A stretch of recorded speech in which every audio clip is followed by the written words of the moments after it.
সালাতে দোয়া কবুল হয়। সালাতে দোয়া কবুলের তিন জায়গা।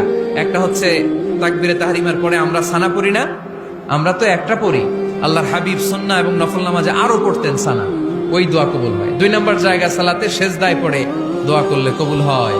আকরাবু মা ইয়াকুনুল আবদু মির রাব্বিহি ওয়া হুয়া সাজিদ ফাকসিরু ফীহি দুআ। বান্দা যখন সেজদায় লুটিয়ে পড়ে, বান্দা আল্লাহর সবচেয়ে কাছে চলে যায়।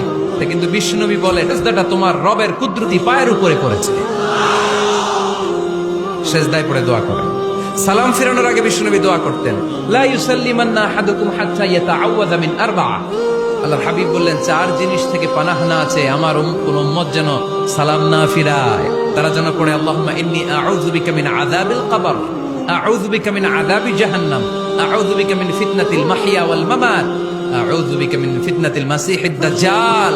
আল্লাহ কবরের আযাব থেকে বাঁচাও, আল্লাহ জাহান্নামের আগুন থেকে বাঁচাও, আল্লাহ জীবন